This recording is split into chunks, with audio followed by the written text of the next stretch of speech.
현 정권 비선 실세라는 의혹을 받고 있는 최순실 씨의 청와대 연설문 사전 열람 의혹이 걷잡을 수 없이 커지고 있습니다. 네, 앞으로 검찰 수사가 어떻게 진행될지 관심이 높아지고 있는데요. 사회부 박효정 기자와 이야기 나눠보겠습니다. 안녕하세요. 네, 안녕하세요. 네.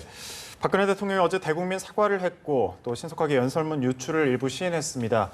시민단체가 수사를 의뢰하면서 파문이 커지고 있는데 지금까지 상황부터 정리해 주시죠. 네, 어제죠. 박근혜 대통령이 대국민 사과문을 발표하고 최순실이라는 이름을 처음으로 입에 올렸습니다. 예. 어려울 때 도와줬던 사람이고 연설이나 홍보물에 대해서 조언을 구하고 도움을 얻었다. 사실상의 연설문 유출을 인정한 건데요.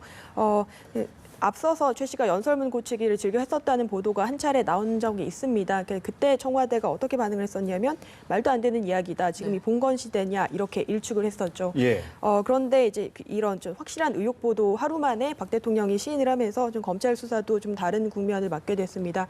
현재까지는 그 미르재단과 K스포츠재단의 두 재단의 설립과 운영이 어떻게 됐었고 자금 유용이 이뤄진 게 아니냐는 의혹들에 있어서 이제 수사에 초점이 맞춰져 있었는데요. 네. 최 씨 의혹에 대해서 이제 그 검찰 고발이 들어갔고 어제 시민단체가 고발을 했습니다. 예. 그렇기 때문에 이제 재단에 관한 부분 그리고 최 씨의 문건 유출에 관한 부분에 대해서 수사가 두 갈래로 진행이 될 걸로 보여집니다. 네, 여러 방면에서 봐도 참 문제가 많아 보이는데 최순실 씨가 연설문을 사전에 열람한 게 처벌이 되는 건지 또 처벌이 된다면 어떤 법률을 적용할 수 있는지도 궁금한데요. 네, 우선 대통령의 연설문은 발표 이전까지는 청와대 내에서도 극소수만 열람할 수 있는 중요한 자료이기 때문에 그 자체로 이제 국기문란이 아니냐 이렇게들 많이 말씀을 하십니다. 네. 네, 다만 수사를 통해서 이것을 처벌할 수 있을지에 대해서는 다소 의견이 분분한데요. 이제 우선은 이제 연설문을 대통령 기록물로 볼 수 있겠느냐 이런 문제가 있습니다. 네. 법에 따르면요, 대통령 기록물은 직무수행과 관련해서 대통령 본인이나 보좌기관 또는 이제 경호기관이 생산하고 접수하는 기록물이다 이렇게 정리를 하고 있습니다. 근데 보시면 해석에 따르면 연설문도 당연히 기록물에 해당하지 않을까 이렇게 보고 있는 법조계의 시각이 있고요. 네. 다만 일각에서는 이제 연설문은 그때는 비밀이었을지 모르지만 현재는 대중에게 다 공개가 됐었고 이제 그 단계에서는 완성된 기록물이 아니라 수정 단계에 있었기 때문에 미완성 단계였기 때문에 대통령 기록물로 볼 수 없다 이렇게 말씀하시는 분들도 있습니다. 다만 그 유출된 기록물은 연설문뿐만이 아니라 이제 국무회의 말씀 자료 그리고 청와대 비서진 인사를 담은 좀 민감한 자료 예. 그리고 아주 민감한 이제 안보 관련한 자료들이 있다 이렇게 전해지고 있습니다. 만약 그것이 사실이라면 이제 해당 자료를 기밀로 볼 소지가 충분하고요. 대통령 기록물 관리법 위반이 아니더라도 기밀 누설죄를 적용할 수 있다는 게 지금까지의 법조계 시각입니다. 예, 정윤의 문건 유출 사태와 좀 닮아 있다는 생각이 드는데 앞서 그 비슷한 문건 유출 사례에서 처벌은 어땠나요? 네, 공교롭게도 이제 과거 부부 사이였죠. 예. 정윤회 씨랑 최순실 씨가 이제 번갈아 가면서 문건 유출 의혹의 중심에 서게 됐습니다. 2년 전 사건 보시면요, 이렇게 조응천 전 당시 청와대 비서관 그리고 박관천 전 행정관이 예. 정윤회 씨가 국정에 개입했다는 의혹을 담은 문건을 박 대통령의 동생인 박지만 이지 회장에게 유출한 혐의로 기소가 됐습니다. 하지만 법원은 무죄로 판단을 했는데요. 조 전 비서관에 대해서는 이제 대통령 기록물 문서가 원본이 아니었다. 그렇기 때문에 기록물로 볼 수 없다. 이렇게 판단을 했습니다. 다만 박 전 행정관이 단독으로 이제 문건 유출을 이제 범행을 모의했다라고 해서 이제 항소심 재판까지 집행유예형이 선고된 상태입니다. 네.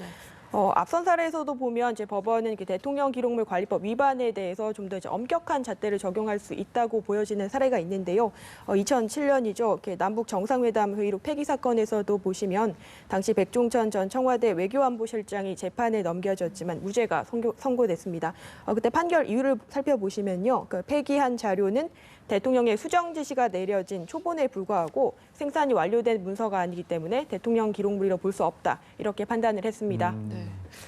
네, 과거 처벌 사례 들어봤는데 앞으로 검찰 수사 지금 최순실 관련 의혹으로 모아주고 있는데 검찰 수사는 어떤 방향으로 이뤄질 것으로 보시나요? 네, 우선 검찰은 일단 최순실 씨의 것으로 추정이 되는 태블릿 PC 한 대를 확보를 했습니다. 또 그 안에 들어있는 저장된 문서를 분석하고 있는데요.